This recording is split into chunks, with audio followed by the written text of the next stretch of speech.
வணக்கம். ஜோதிடர் சேலம் உமாராணி. இன்றைய பதிவு இன்னைக்கு பார்க்கக்கூடிய பதிவு என்ன அப்படின்னா தனுசு ராசி நேர்களுக்கு 2026 குரு பயிற்சி பலனை பார்க்கலாங்க. இப்போ குரு பகவான் பாருங்க, உங்களுடைய ராசிக்கு இது வரைக்கும் ஒரு வருட காலம் ராசிக்கு 7ஆம் இடத்துல இருந்து உங்கள் ராசியை பார்த்துட்டு இருந்தாரு. சரிங்களா? இப்போ உங்களுடைய ராசிக்கு அஷ்டமஸ்தானமான 8ஆம் இடத்துக்கு வரக்கூடிய குரு பகவானால என்ன மாதிரி பலன் கொடுப்பாரு, பாதிப்பு கொடுப்பாரா, பிரச்சனை தந்துடுவாரா அப்படின்னு பயம் எல்லாருக்குமே இருக்கும் இல்லைங்களா? அது எல்லாம் எந்த மாதிரி பலன் கொடுப்பாரு அப்படின்னு இந்த தனுசு ராசி நேர்களுக்கு விரிவா நான் சொல்றேங்க. சரிங்களா? இப்போ குரு பகவான் 2026 திருக்கணித பஞ்சாங்கப்படி எப்ப பயிற்சி ஆகிறாரு, அதாவது அந்த என்ன தேதி நேரம் எல்லாம் விரிவா நான் தனிப்பதிவாவே கொடுத்துருக்காங்க, போய் அங்க தெரிஞ்சுக்கோங்க. இந்த வருடம் பாருங்க, குரு பகவான் தன்னுடைய உச்ச வீட்டுக்கே கடக ராசிக்கே வரக்கூடிய அமைப்பு அப்படிங்கிறதுனால அந்த குரு பகவான் அதிசாரமாக கடக ராசியில இருந்து முன்னோக்கி சிம்ம ராசிக்கு ஒரு 3 மாத கால அளவு முன்னோக்கி அதுக்கப்புறம் அங்க வக்ரகதி ஆகி திருப்பியும் பின்னோக்கி தான் இருந்த வீடான கடக ராசிக்கே செல்லக்கூடிய அமைப்பெல்லாம் இருப்பதால அது எந்த நாள் தேதி எல்லாத்தையுமே விரிவா நான் தனிப்பதிவாகவே கொடுத்துருக்காங்க, போய் பார்த்து தெரிஞ்சுக்கோங்க. சரிங்களா? ஏன்னா இந்த எப்பப்ப குரு எங்க இருக்காருங்க எதுல அப்படின்னு தெரிஞ்சுக்கிட்டானா அந்த காலகட்டங்களில் சுப காரியங்கள்லாம் பார்த்து பார்த்து நீங்க செஞ்சுக்கலாம் இல்லைங்களா? அதுக்காக தான் நான் விரிவாகவே கொடுத்துருக்கேன். இப்போ குரு பகவான் பாருங்க, தனுசு ராசிக்கு யாரு அப்படின்னு எடுத்துட்டா உங்களுடைய ராசிக்கு அதிபதியே குரு பகவான் ஆவார்.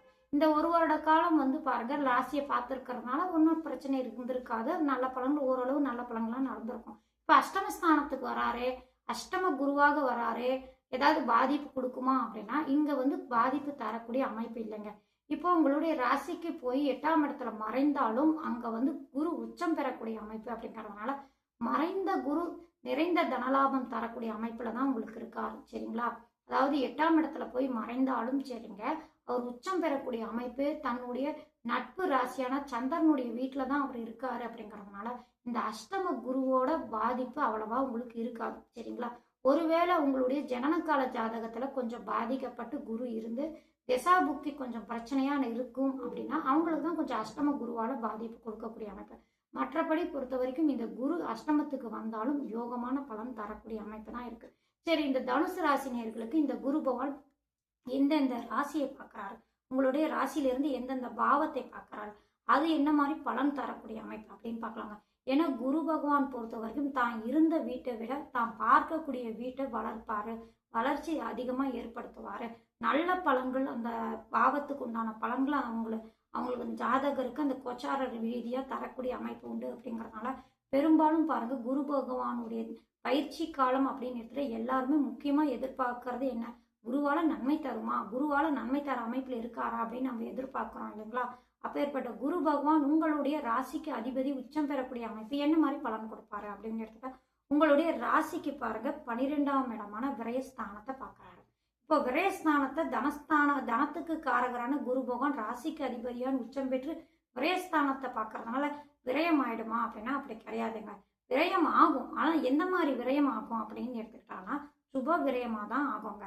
எதா இருந்தாலும் நல்ல விஷயத்துக்கு தான் நீங்க பணம் விரைய செய்வீங்க, செலவு செய்யக்கூடிய அமைப்பு தான் இருக்கும். பிள்ளைகளுடைய திருமண விஷயமா பணம் விரைய செய்யக்கூடிய அமைப்பு, பணம் சுப செலவாக ஆகக்கூடிய அமைப்பு, பிள்ளைகளுக்கு படிப்பு விஷயத்துக்கு நீங்க பணம் செலவு பண்ணக்கூடிய அமைப்பு, பிள்ளைகளுக்கு தொழில் சார்ந்த விஷயத்துக்கு ஏதாவது நீங்க பணம் சொந்த தொழில் செய்யறாங்களா அது மாதிரி விஷயத்துக்கு நீங்க பணம் செலவு செய்யக்கூடிய அமைப்பு, பிள்ளைகளுக்கு நல்லது நடக்கணும் அப்படிங்கிற ஒரு காரணத்தினால சுப செலவு அது மூலயமா நீங்க செய்யக்கூடிய செலவு தான் ஆகுமே தவிர குருவால பாதிப்பு வீண் விரய செலவு வராது. சரிங்களா?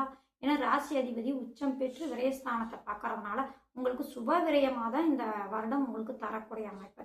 அடுத்தது ராசிக்கு 2ஆம் இடத்தை குரு பார்க்கறாரு.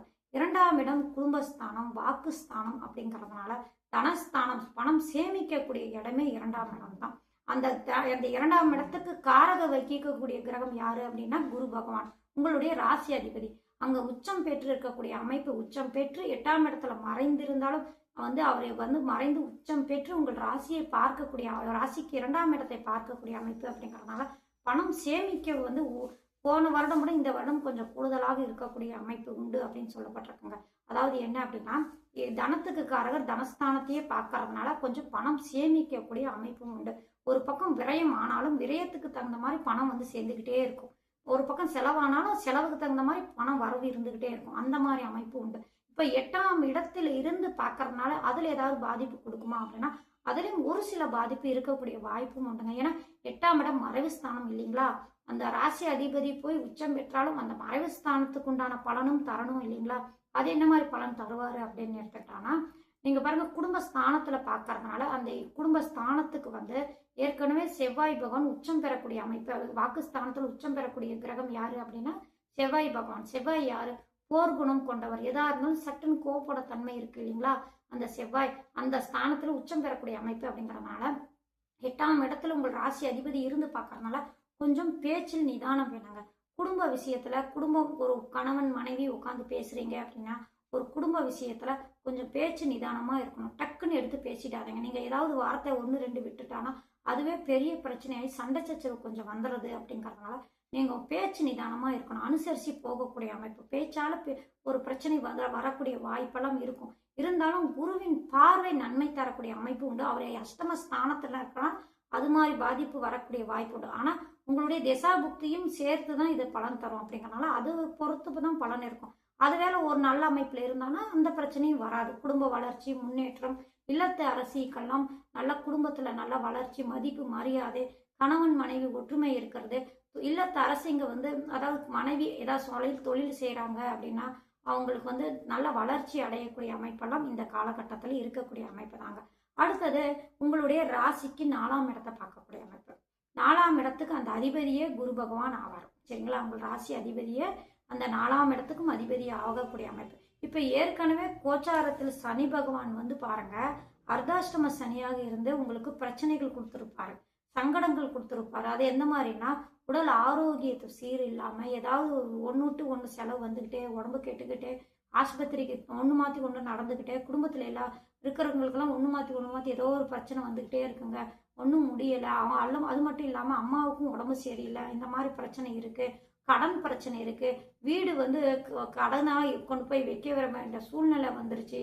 4ஆம் இடத்துல சனி வந்த காலத்துக்கு அப்புறம் வீடு வந்து கடன்ல போய் முடிஞ்சிடுமோ, கடனுக்கு அது வீடு பத்திரம் கொண்டு போய் கடனா வச்சு பணம் வாங்கிட்டு வர்றது, அதுவும் கட்ட முடியாம சிரமப்படுறது, பழைய வண்டி வச்சுட்டு சிரமப்பட்டுக்கிட்டே இருக்கிறது, புது வண்டி என்னால் வாங்க முடியல, இந்த மாதிரி எதிர்பார்த்துட்டு இருக்கிறது, அல்லது பேங்க்ல வந்து வீடு விஷயமா நீங்க ஏதாவது லோன் வாங்கினா அது கட்ட முடியாம சிரமப்பட்டுக்கிட்டு இருக்கிறது, வேலையில பிரச்சனை இருக்கிறது, சொந்த தொழில வளர்ச்சி இல்லாம இருக்கிறது, இந்த மாதிரி எல்லாம் சனி பகவான் கொடுக்கக்கூடிய வாய்ப்புண்டு. அது மட்டும் இல்லைங்க, மூட்டு வலி, முனக்கால் வலி, இந்த மாதிரி பிரச்சனை எல்லாம் உங்களுக்கு இருந்திருக்கக்கூடிய வாய்ப்புண்டு சனி பகவானால. இப்போ அர்த்தாஷ்டம சனியுடைய பாதிப்பு குறையக்கூடிய அமைப்புல தாங்க இருக்கு இந்த 1 வருட காலம். ஏன்னா அந்த குரு பகவான் உங்களுடைய ராசி அதிபதி 8ஆம் இடத்துல போய் மறைந்திருந்தாலும் அவர் உச்சம் பெற்று கோச்சாரத்தில் 4ஆம் இடத்துல அர்த்தாஷ்டம சனியை பார்க்கக்கூடிய அமைப்பு அப்படிங்கறதுனால அர்த்தாஷ்டம சனியுடைய பாதிப்பு இந்த வருடம் குறையக்கூடிய வாய்ப்பு உண்டுங்க. நான் இப்ப சொன்னேன் இல்லைங்களா, பிரச்சனை வரணும், அதுல எல்லாம் நீங்க கொஞ்சம் வெளியே வந்து கொஞ்சம் நிம்மதியா இருக்கக்கூடிய வாய்ப்பு உண்டு. கடன் வந்து கட்டக்கூடிய அமைப்பு, பணம் வந்து சேரும். அது பணம் வந்து உங்களுக்கு கடன் வந்து கட்டக்கூடிய அமைப்பு. புதுசா வண்டி வாங்கணும்னு நீங்க நினைச்சிட்டு இருந்தீங்கன்னா இந்த வருடம் உங்களுக்கு நல்ல வண்டியா நீங்க எதிர்பார்க்கக்கூடிய வாகனங்களா வாங்கக்கூடிய அமைப்பு, அல்லது நீங்க வீடு கட்டணும், இடம் வாங்கணும், இந்த மாதிரி இடத்துல கடன் எதிர்பார்த்துட்டு இருக்கீங்க அப்படின்னா இந்த காலகட்டங்களில் உங்களுக்கு கடன் வந்து கிடைக்கக்கூடிய அமைப்பு. இந்த மாதிரி சுப விஷயங்களால குருவால உங்களுக்கு நன்மை தரக்கூடிய அமைப்பெல்லாம் உண்டுங்க. இந்த கோச்சாரத்தில் குரு பகவான் பொறுத்த வரைக்கும் உங்களுக்கு நன்மையும் யோகத்தையும் தரக்கூடிய அமைப்பு. சொந்த தொழில இது வரைக்கும் கஷ்டப்பட்டுட்டு இருந்தீங்கன்னா தொழில கொஞ்சம் வளர்ச்சி அடையக்கூடிய வாய்ப்பு உண்டு. இந்த மாதிரி நட்பலன்கள்லாம் தரக்கூடிய வாய்ப்பு உண்டுங்க. சரிங்களா? இந்த கோச்சாரத்தில் குரு பகவான் அஷ்டமத்துல வந்தாலும் உங்களுக்கு யோகத்தை தரக்கூடிய அமைப்பு. உங்களுடைய ராசியை பாருங்க, சுபகத்திரி யோக அமைப்புல இருக்கு. அதாவது உங்களுக்கு குரு பகவான் வலுத்து உங்களுடைய ராசிக்கு 12ஆம் இடத்தையும் ராசிக்கு 2ஆம் இடத்தையும் பார்க்கக்கூடிய அமைப்பு அப்படிங்கறதுனால உங்களுடைய ராசிக்கு சுபகத்திரி யோகம் இருக்கிறதுனால எதுவா இருந்தாலும் துணிச்சலா தைரியமா நீங்க வந்து செயல்படக்கூடிய ஆற்றலும் இந்த வருடம் உங்களுக்கு இருக்கும். எதா இருந்தாலும் பார்த்துக்கலாம் அப்படின்னு ஒரு மனோ தைரியம் உங்களுக்கு உண்டாகக்கூடிய வாய்ப்பெல்லாம் அதிகமா இருக்குங்க. கூட பிறந்தவங்களுடைய ஒத்துமையும் உங்களுக்கு நல்லாவே இருக்குங்க. ஏன்னா ராசிக்கு 3ஆம் அதிபதி வந்து 4ஆம் இடத்துல இருந்து சுகஸ்தானத்துல உட்காந்து அந்த குரு பார்க்கக்கூடிய அமைப்பு அப்படிங்கறதுனால கூட பிறந்தவங்களால ஒத்துமை நல்லா இருக்கும். கூட பிறந்தவங்களுடைய ஆதரவு இருக்கும். இந்த மாதிரி நல்ல பலன்கள்லாம் குரு பகவானால தரக்கூடிய அமைப்பாகவே இருக்குங்க. இப்போ பொதுவாக பாருங்கள் 2026 குரு பயிற்சி பலன்கள் நற்பலன்கள் யோகமான பலன்கள் தரக்கூடிய அமைப்பு தான் இருக்கே தவிர எந்த ஒரு பாதிப்பும் இல்லை. ஒருவேளை ஜனனகால ஜாதகத்தில் திசா புத்தி ஒத்துழைப்பு கொஞ்சம் பிரச்சனை தரக்கூடிய அமைப்பாக இருந்தால் ஒரு சிறு சிறு பிரச்சனைகள் வரும் சரிங்களா. அஷ்டம குருவால் மேலே வந்து பிரச்சனையெல்லாம் அதிகமாக வராது சரிங்களா. முடிஞ்ச வரைக்கும் பாருங்க குரு பகவானை போய் கோயிலுக்கு போய் அங்கே நவகிரகத்தில் இருக்கக்கூடிய குரு பகவானை தொடர்ந்து வழிபாடு வியாழக்கிழமான வழிபாடு பண்ணிட்டு வாங்க. தட்சிணாமூர்த்தியை வழிபாடு பண்ணுங்க. குல தெய்வத்தை வழிபாடு பண்ணுங்க. அது மட்டும் இல்லை தேய்பிர அஷ்டமி ஆனால் சனி பகவானை கட்டுப்படுத்தணும்னா தேய்பிர அஷ்டமிக்கு போய் கால பைரவருக்கு போய் விளக்கு போட்டுட்டு வாங்க. அங்கே அபிஷேகம் நடக்கும். கொஞ்ச நேரம் உட்காந்து பார்த்துட்டு வாங்க. இந்த மாதிரி அமைப்பெல்லாம் நீங்கள் வழிபாடு பண்ணிட்டு வந்தீங்கன்னா இந்த குரு பகவான் நன்மையும் யோகத்தையும் அதிகமாக தரக்கூடிய அமைப்பிலே இந்த கோச்சார குரு பகவான் உங்களுக்கு உண்டு. நன்றி, வணக்கம்.